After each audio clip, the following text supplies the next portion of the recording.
It's falling down. It's falling down? Yeah. Yeah, there's a lot going on here. Trying to clean off your face? Yeah. Good job, thank you. Everyone said they wanted to hear more about like how we do meals, which I get. I just hate talking about it because it seems like such a normal thing. Here you go. So today I'm cooking my own meal. By the way, it's 9:40, which seems like it's late, but I woke up early. So that's a black bean burger from Costco. That's a fried egg. This is my half avocado that's gonna go on top. It's not ripe yet. And then I got this salsa and ranch that I'm gonna kinda like try and put on it. And I have no idea what anyone else ate for breakfast. I'll say this. Ben and I kinda do our own thing for breakfast. Filia and Rainier, I try to figure out their breakfast. And then the other 4 kids are just on their own. They never eat things what we would make anyway, so it's just like, you're on your own. Cami like usually makes me breakfast, but I'm like really thankful. And then today like no one made me breakfast, so I eventually just sit there and I'm like, oh, I guess I'm hungry. So I'm gonna try and talk Memory into making me breakfast in the future because she actually likes the same things I like, and maybe I can like pay her money or something.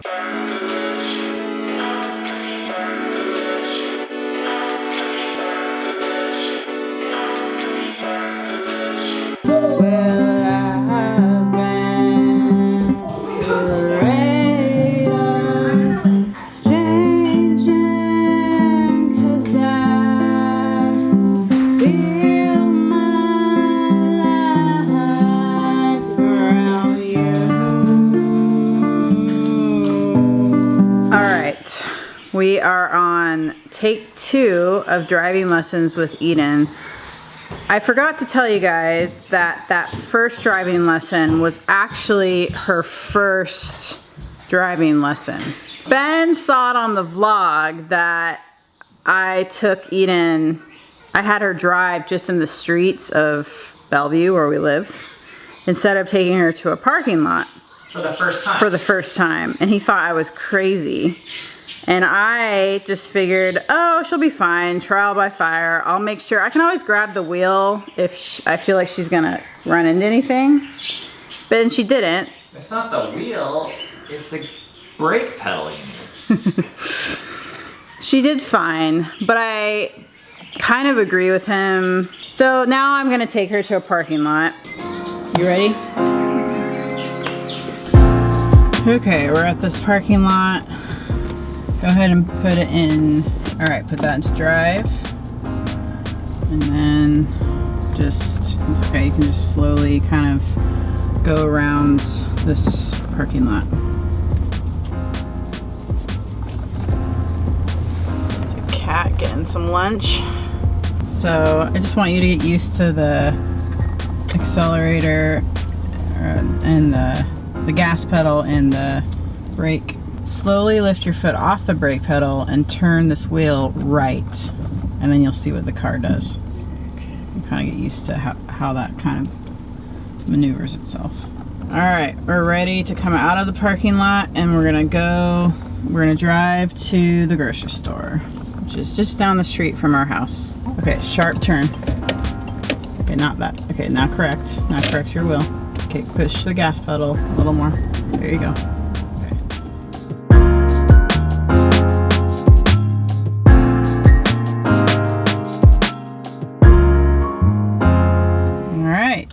We made it to the grocery store. How was that second time? Good. For some reason I feel like it was a little scarier than the first. Yeah. Even though they were kind of the same, but. Well, we had more traffic, I think. Alright. Safe and sound. Hallelujah. Tongues that can like shoot out. Me and my friend Avery just got back from the store, and I'm making dinner tonight. I'm making white chicken chili, so we got some chicken, some chili peppers, and beans, and so yeah, I got, what? 3 cans of beans. Yeah, I got elected to do dinner for today. Well, actually, I really should Zach. So we just got back from the store, and I wasn't thinking about this, but we only got enough for like 6 servings. So we should have like doubled or tripled the recipe. And so now we have to go back to the store. Oh my goodness. So yeah, This will be fun. that's how much we got. I wasn't even thinking about how much we needed to get. All right, so me and Avery are gonna ride bikes there. I think we're gonna triple the recipe this time just to be safe.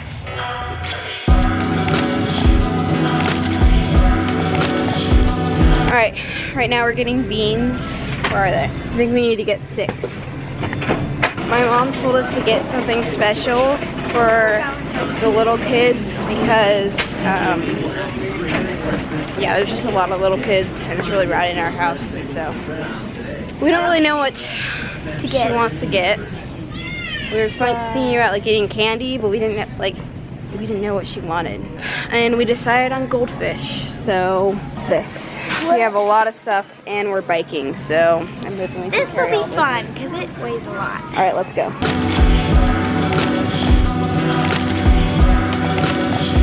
Okay, we're back from the store. At the groceries. Got our stuff. I think we're gonna start making the soup now, even though it's like not even lunchtime yet, just because there's a lot of it. And I want to get it over with. Yeah. I think I just want to keep it warmed up on the stove all day.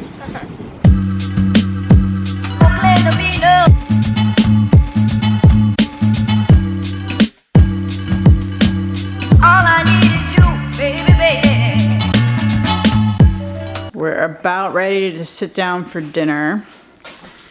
Emery and Avery made white chicken chili. Nice.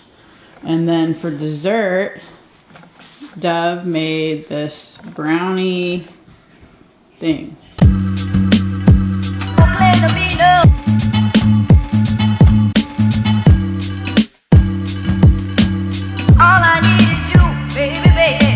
Man, this is so exciting, you guys. I was like worried about today's vlog not being as interesting. And then the comments just like blew up. Yeah.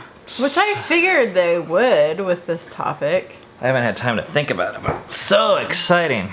These are my favorite moments. So we're just discussing why we even enjoy these particular vlogs. I guess I do. Do you? I don't even know if you do.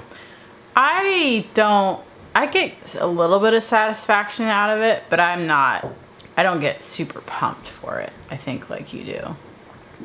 And there's a 3-year-old come into our room this moment. You're supposed to be in bed. It's 11 o'clock. Oh, okay. There's been some comments when we do these types of vlogs that have made me realize that some people don't understand, I think, why we do these kind of vlogs.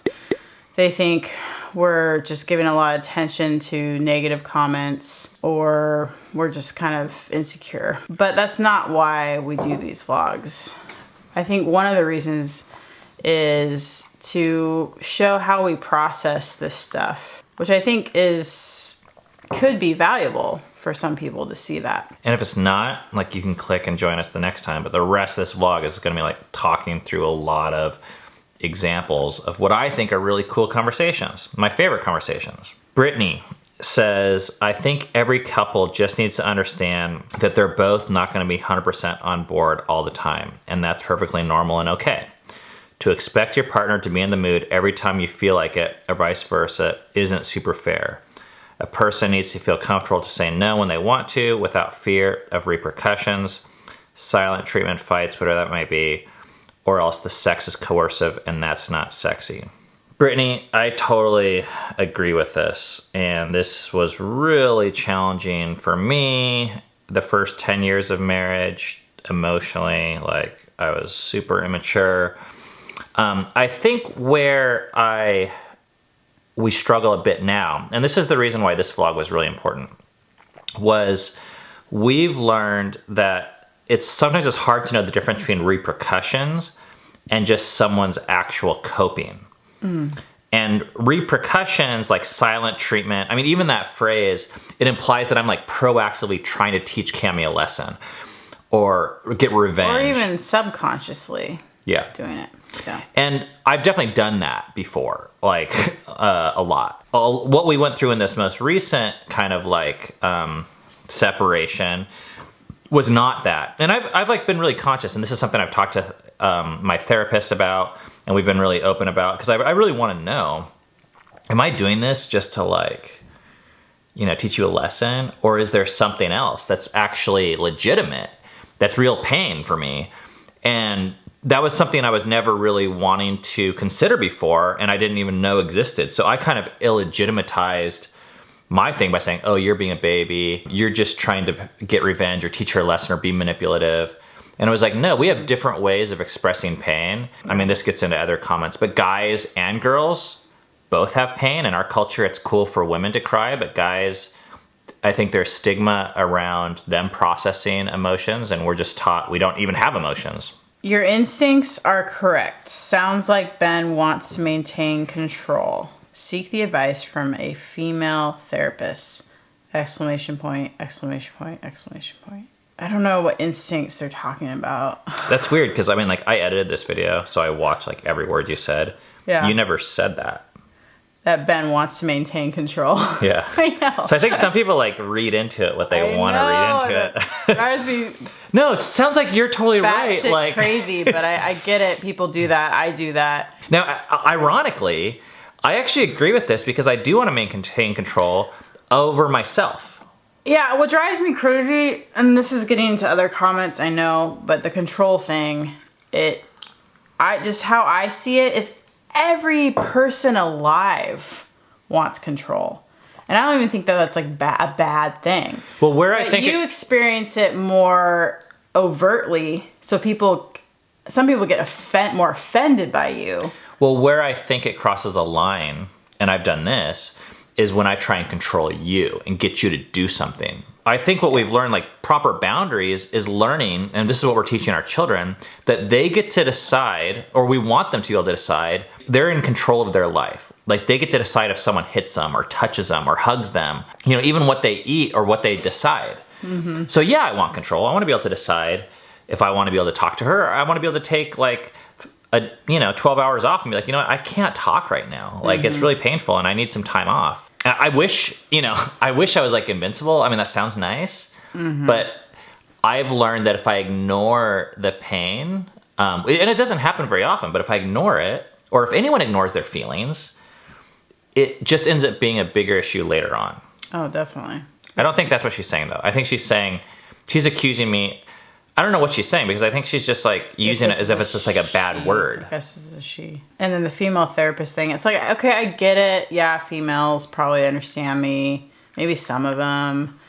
But I have a great male therapist, and I feel like I'm sure there could be a female therapist out there that could really be helpful, but it's like, well, why? He doesn't like take sides or... No, I feel like he's pretty unbiased, even with his own gender. This one triggered me. This is from Steven. So let me make sure I have this straight. Ben comes to you to be intimate. You don't wanna. Ben then pulls back his emotions. Yeah. You then pursue, and I assume by trying to talk, you make it better, at least on a non-physical level. This vlog suggests that the mature reaction from you is to give him space.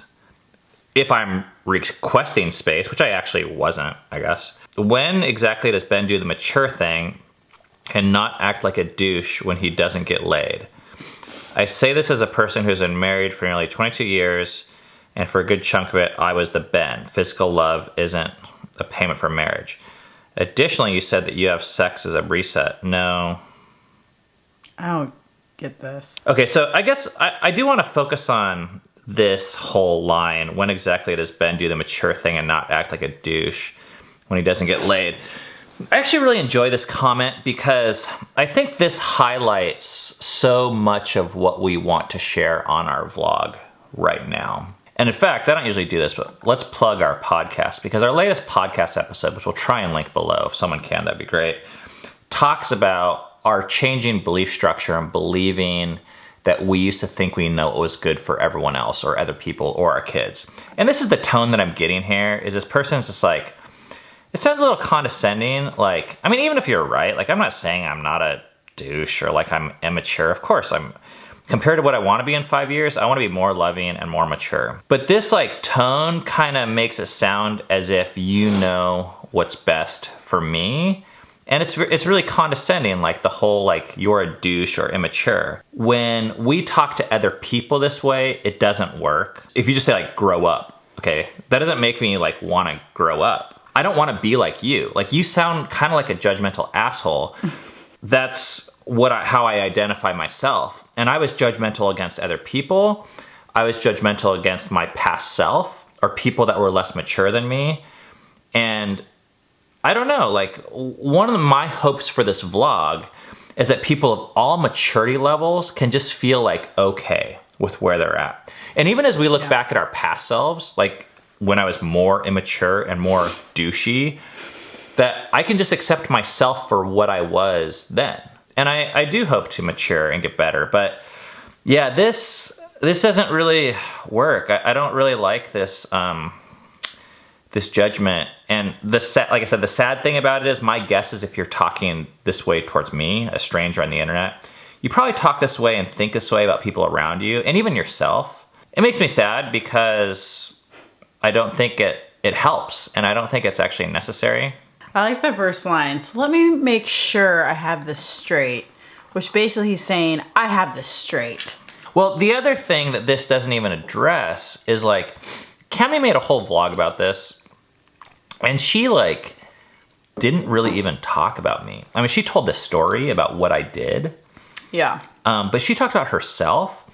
And that's like very, very deliberate. I thought it was like really rad, actually. And this is just a technique we've learned in 12-step groups and therapy. And the reason very simply is because you can never change other people. And you don't know what's best for that person. You more know what's best for you. Like if you have any shot of knowing what's best for anyone, it's like yourself. And we never know people's motives. You know, like I'm seeing this with our kids. Like it's so easy for me to be like, don't do the thing, you know, don't be immature. But like, I guess I forget that a 3-year-old, I don't know how hard they're trying, you know, because I don't remember what it's like to be 3. And well, the fact of the matter is you're not in their shoes, and this guy is not in your shoes, no matter how much he thinks he was or is in your shoes.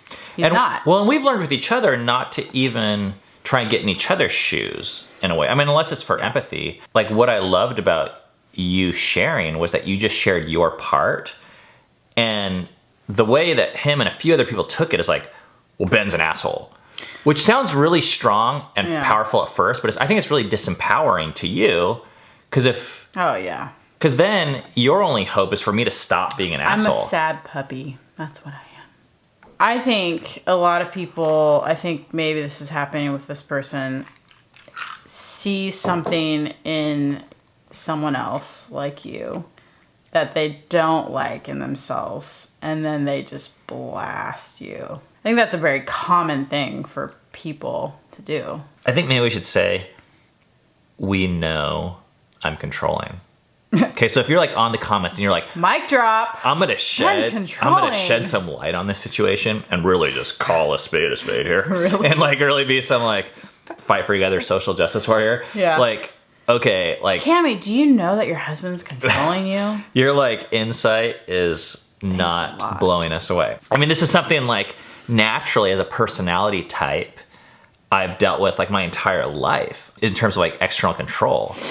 And ironically, I'm in the best place I've ever been. And this is like, if anyone knows anything about the Enneagram, Ben's an 8, and one of the fears, or the main fear of an 8 on the Enneagram is fear of being controlled. So what do? You control everyone around you and your environment. Now, and I think Ben's come a long way, but that's like who he is. So, anyways. It's easy for people to be down on certain types that they don't like, I guess is what I was saying. Yeah. Oh, this one. Okay. This doesn't surprise me this happens in your relationship. Ben is very controlling. And it seems to me he doesn't value females. He needs to not put you down by his actions and let you have some voices. Many times he interrupts you to finish what he thinks you think. Men and women are equal in marriage is 150% on both parts. Seems your relationships are based too much on sexuality. Some of these points I actually agree with. Doesn't surprise me. Yeah, okay. Ben's controlling, yes. But I also think a lot of your personality comes across so blunt, and in our PC like culture that's so like anything is offensive. It's just a little ironic because the nature of this particular vlog was me giving the camera to Cami and saying, hey, I think your perspective on, by the way, our biggest fight in 3 months is so valuable that I want the world to hear it. The 5,000 people that'll watch it. And not even, you don't even get to say your side. Would you please share with it and just be completely honest and say whatever you would like to say? Right. Because I think what's inside you is so valuable. And then I walk away and I'm like blown away by what you said. I think it's like the coolest thing. And most responses are really cool. Yeah. So I guess if that isn't valuing women, I don't know what is. I mean, I don't know if most of these wives or people that are blaspheming would be comfortable with their spouses venting on the internet about them. But like, Yeah. I just don't know. Probably not. It seems your relationship are based too much on sexuality. Sex is like really, really important to me for a lot of reasons that I want to get into. And I used to feel guilty about it, but I just don't anymore. I'm obsessed with it. So a lot of the vlogs are going to be about it. So if you're interested in that, you should join us. If not, you know, I think maybe it's not for you. But just to then say someone else is too, you know, is Maybe based you're too not much on it. comfortable with it, which is totally fine. Yeah, that's a value judgment that I don't feel okay about making about other people or being made about us. What I would ask for us is, does Cami feel like our relationship is too sexual? That's really important to me. But what strangers on the internet think, like, that's like random information to me. Yeah. Follow-up answer to this person is agree. Ben is very controlling, a sexist, and a narcissist. You can see this very clearly in every conversation between Ben and Cami. I believe he has acknowledged his control issues in the past, but he is clearly a work in progress. Glad you're learning to push back, Cami. Oh man, this pissed me off. Why? I'm just like, throwing around the words sexist and narcissist. We've been really hurt by people in the past that loosely use terms that, like labels that are just like basically weapons. Yeah. It's like, you don't know anything. Like, you don't know if he's a sexist or a narcissist. Maybe you're offended by some of the things he says. It doesn't make him a sexist or a narcissist. You can see this clearly. I'm just like, I just think it's not a very helpful thing to say to someone. Even if someone is a narcissist, it's not a helpful thing to say to them. It's just not. The thing that makes me like just really sad about this angle is, once again, like Cami had the courage and is kind of like paving the way, I think, sharing what we're learning by really just talking about herself. And that's a very empowering thing. I feel like what's happening with some people is like they need to find an enemy. They're looking for a fight. And it's a very natural thing. I think like we're looking for a scapegoat. We need someone to blame. And in a video where Cami's talking about herself, and there's all these deep things about how she's processing and how she's learning to be more courageous and take back control of her own life that she's given away, by the way, then people jump straight to, well, Ben's an ass. Yeah. And it's like, okay, like, I mean, even if you're right, like, I don't even care if you're right or wrong, it's still like completely discounting what she's saying. I think it's the most anti-feminist thing you can do is to discount the female in the room and totally derail the topic and be like, being a feminine is not being anti-male. Or being loving is not just hating someone who you think is a bad guy. It's like, oh, that's what you got out of this video? That Ben's sexist and a narcissist. All right, why are you even still watching then? Maybe you should click off. I hope you stay. Lauren says, I think viewers feel the need to defend you because your personality is more subdued than Ben's, and they assume repressed. My grandmother said opinions are like assholes. I guess everyone has them. Is that it? Then she says, it's crazy the emotional fallout from the same old, same old. The other day, my husband and I were in a disagreement, and I found myself shocked at how deeply it got to me. To me, shutting down is hostile, especially in an established relationship. But it's interesting how most anything can be viewed as shutting down when not trying to assume the best of the other person. I love that That's a really statement good because insight. that whole like, shutting down or even like withdrawal or they're just like really loaded terms and they assume like intentional like pain causing or attack. Or you're just giving up or something. The meeting, we did a whole vlog episode on this, but the meeting with our therapist that was really helpful for me was the one where we talked about each of our pain. And your pain when I withdraw is the same pain I feel if we engage prematurely in those moments. And that's where we learned, like, there's not a right or wrong there. It's just kind of a son of a bitch that we're stuck together and have to figure this out. But it's better to see the problem as the problem and not each other as the problem. Because we're just different in that way. Like, when I'm hurt, I need space to, like, kind of work through stuff. And I think probably, I don't know, I'm just guessing, like, maybe half the people out there are like that. Sure, a lot of people are, yeah. And you, when there's conflict, you want to, like, push in. Yeah. And I'm like, ah. Yep, can completely relate to you both, Cammie. I also feel makeup sex is a reset in my relationship. I crave that sexual intimacy when we're fighting, and when it happens, it makes me feel like our problems are resolved even if we didn't talk through them completely. I try to avoid conflict at all costs while my partner needs the closure on a topic before returning his emotional intimacy.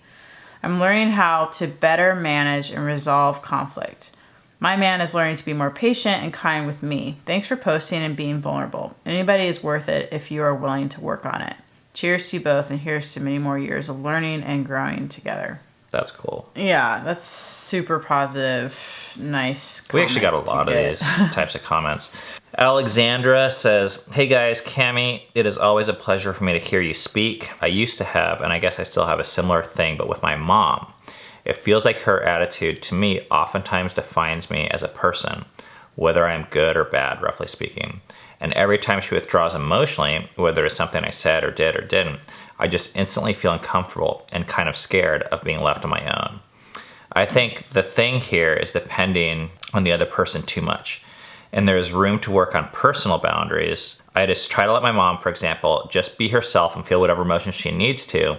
And in the meantime, just go about my own life routine and just give her the space and time to process her stuff. Surely after a little while, we talk the situation out and everything gets back to normal. It really takes time and effort to let the other one live their emotional story and let yourself not be affected by that. Man, yes, that last part. Yeah. I love this because it takes a ton of strength and health to not be codependent. Oh, yeah. And I think it's so much easier to focus on trying to change the other person, and you never actually have to deal with yourself. Oh, yeah. And in our journey, ironically, when I stopped trying to fix you, that's when I noticed we both started to get healthy. Yeah. Like, I don't want to say for the first time, but more than ever in our marriage. Yeah. It was like I woke up to try to change myself. Like, I think I was just kind of numb to that, and then I kind of woke. And for you were more actively trying to change me, I think. That's cool. Thanks for sharing that story. That's really cool. Kayla says, Cammie, your message spoke right to my heart and where my husband and I are at in our marriage. We talk and have a healthy marriage, but I am going through the same struggle. His need to pull away sparks a blaze of fear and insecurity in me. I chase him in my own ways to feel closer to him. I take his retreat as a personal thing and feel wounded in some way. I have family issues from the past that I think this all stems from, or maybe from fear that I will eventually one day not be enough. It's a complicated matter to try to sort through, but I'm glad someone else shared in my struggle. This isn't something I've heard anyone talk about, but it is vital to discuss it. This was really encouraging to me. One, she acknowledged this is complicated. Some people commented like it was so simple to them. Like, oh yeah, Ben's an asshole. I was like, no. This is really complicated. This is two human beings, and there's so much going on there if you just care to look a little deeper. And then the second thing is just that she hasn't heard anyone talk about it, but it's really important to talk about it. And that was really encouraging for me to hear. It's the thing that it's why I turn on the camera and talk, basically. Yeah. And at the end of the day, it's like, you know, sometimes I feel bad because we're doing this Q&A that I think gets long and I think it's kind of easy and boring. But I'm like, you know, this is the stuff, you guys, we can't find anywhere on the internet. Yeah. And we've looked. You know, it's kind of in our gut, and I'm sorry if it's not, you know, we're not going to be the heroes you want us to be, or always be hiking or doing fun family adventures, or the kids don't always want to be filmed. Every once in a while, you get this fun vlog here and there. Kennedy says, I feel you on this. My fiance and I get caught in these toxic communication cycles where we just can't communicate properly. How we feel to each other without him, or I shutting down or needing space. We also have used sex as a remedy in these moments. Sometimes it feels like it actually fixed the problem. Other times it feels forced or planned and makes the situation worse. Just write and let you know I empathize with that feeling. Sometimes I don't want intimacy and it hurts my partner. And with how my partner responds, I become insecure and then overly clingy to the point I feel like I can't let it go until things are back to normal, and I'm making the situation worse. I think it's something we all go through in long-term relationships. Oh. How you wrote that, I feel like describes our first 5 years of marriage, maybe 10, like just weekly almost. It was brutal. Yeah, the cycle that you saw in that vlog that I'd shared about happened every week for the longest time in our marriage. I don't know how we survived. We just stuck with it. I know, but I mean, it's like, I think if you are humble and open to ideas, growth happens. And that's where, you know, I don't mind calling certain cycles toxic. I guess, like, if I could speak to myself in the younger years, I would be like saying, take it easy on yourself. Like, you're doing the best you can. Yeah. Like, the way you're acting actually makes a lot of sense given what you know and what you don't know and where you've come from. And I think that about anyone. So I hope people that are relating to this, one is that they just don't feel alone, that they know that. That's one reason why I read on the positive stories today also, is a lot of people go through these things, and relationships are not easy. Yeah. And vlogging world, it's just so much easier to cover the fun and happy stuff. And the second thing is, I just fundamentally believe that, like, most everyone, it's just safer to assume that everyone's kind of doing the best they can.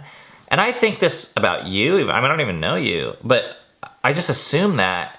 And when you're doing the best you can, it just sucks to beat yourself up because you have struggles. Like, they're just struggles. And it's two people trying to figure it out. So I commend you for, like, hanging in there. Amelia says, Cammie, your dynamic with Ben is what really draws me to continue watching your vlog. My husband also does the withdraw thing that you were talking about, and I try to fix it. So it's super helpful to hear you talk about it. I think the fact that she's acknowledging, like, she puts it in quotation marks, like, fix. Yeah. I think that's really cool because you just can't fix people.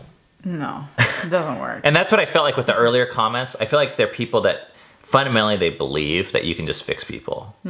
That they're not broken, other people are broken. And I spent my whole life believing this about people, especially like kids and each other. I was like, oh, they're just dumb and you just gotta, like, fix them. And they just gotta stop acting stupid. And then I looked that way about other people that I thought were making bad choices. Oh, you're just an idiot, you know? This is not helpful. Well, people aren't just there to be fixed. I think, like, we're learning to love our kids and just love each other with where you're at. And I believe that's the best way for you to grow and for me to be unconditionally accepted and loved by you. Now, that doesn't mean we don't say hard truths and observations. Like, I mean, if you guys haven't seen it, we're not afraid of hard things as a family. So, like, you know, the Appalachian Trail as an example, or even just like therapy, like, we're always facing truths, like, a lot. But truth is different from judgment, I think. Okay, this is the last one. Amy says, what I have found throughout the years is that I equate sex with love. I have a suspicion it has to do with the sexual trauma from my childhood and being molested at such a young age. and for such a long time. And because of that, it has made different times in our marriage difficult for me. If we are going through a busy season, if we are having disagreement, or even after each of my surgeries, when we have to abstain, I really struggle to feel loved because of the lack of sex. It's not because of anything my husband does or doesn't do. It's the fight I have with myself and my own mind. If we aren't sexually active often, I begin to doubt his love and find myself continually pursuing him. We have discussed it many times and have found it easier to deal with through those conversations. The line, Wow. it's the fight I have with myself and my own mind, is really key, I think. Because so much of it is a battle within ourselves. This is good. This is good stuff.